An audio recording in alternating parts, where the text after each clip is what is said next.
Last week, the Fair Work Commission of Australia ruled in favor of Josh Kluger, who said that he had been unfairly dismissed from his job after speaking publicly about his pay and working conditions. He was working for the restaurant delivery company Foodora.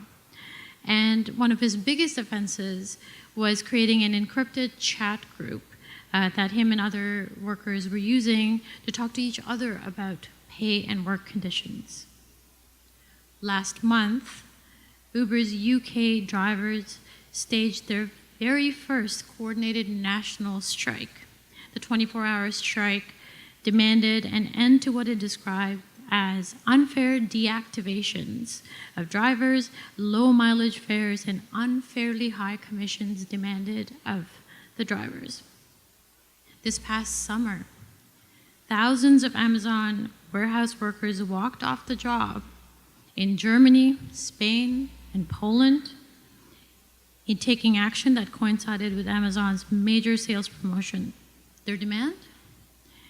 Labor contracts that guaranteed healthy working conditions at fulfillment centers around the world.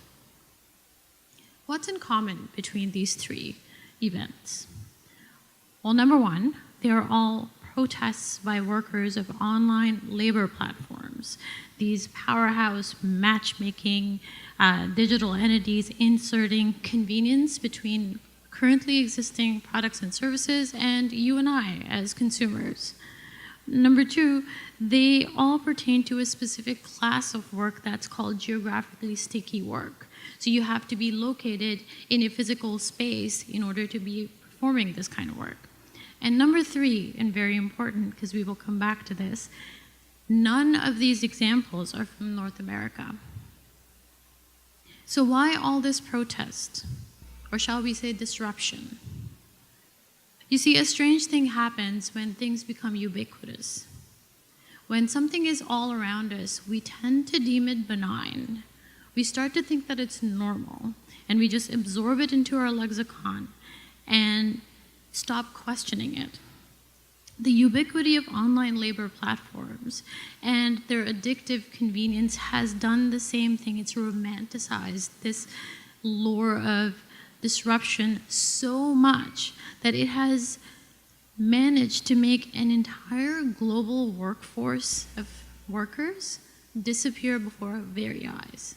They're like Santa's elves, right? They do all the work, and you and I benefit from it, but we never hear about them.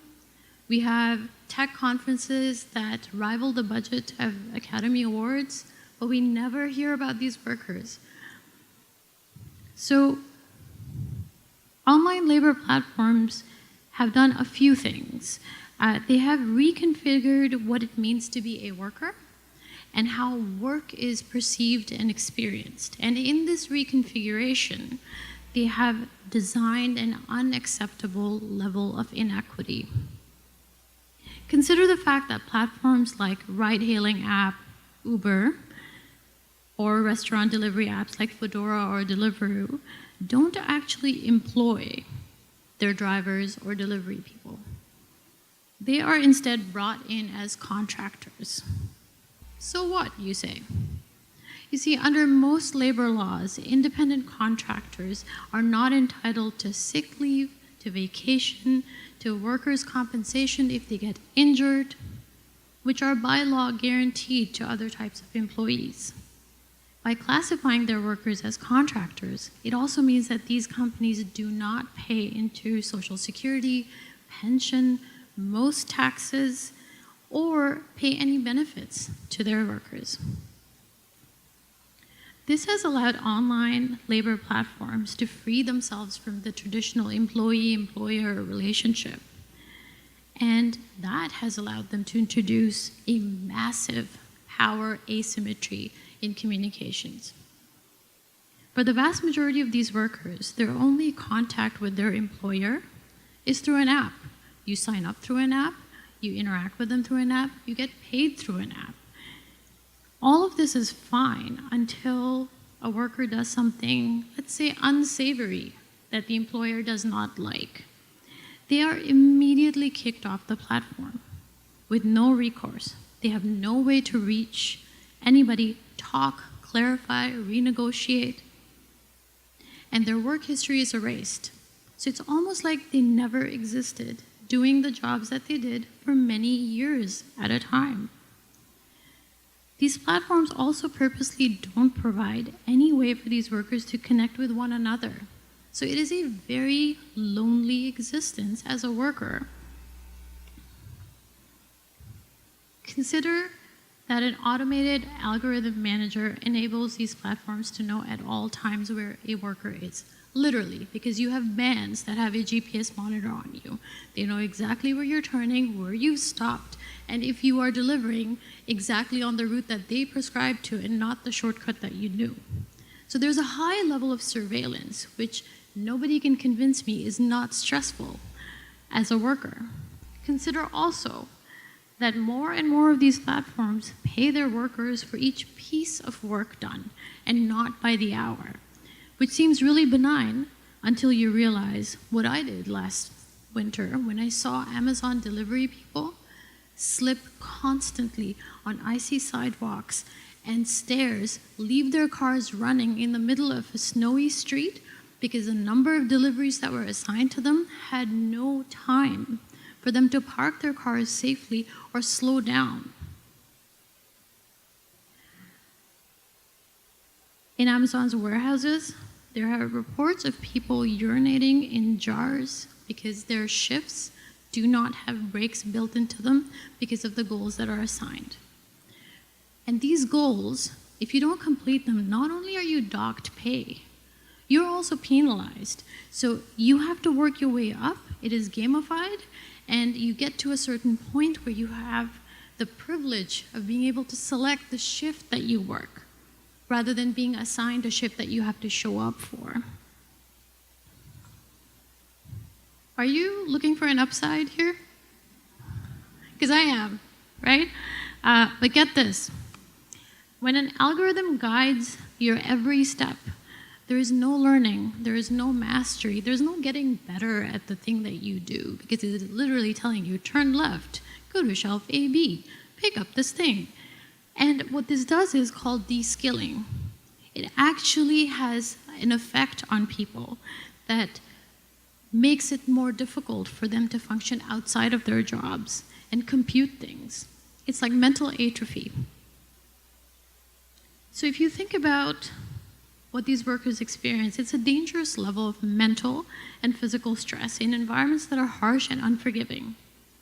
And to add final insult to all of this actual literal injury, these platforms are notoriously bad at paying people.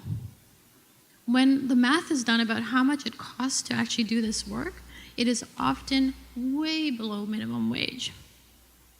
So if I'm doing the math right, this work is precarious, and it's almost predatory in how it treats people as disposable bodies. Here I must remind you that I have worked in technology, and I'm very passionate about the potential of what we can do with good tools. But I am left with this feeling where I have to ask, where do we go from here? Because we have given permission for this to happen all around us. So I hope that you walk away from tonight thinking about two things.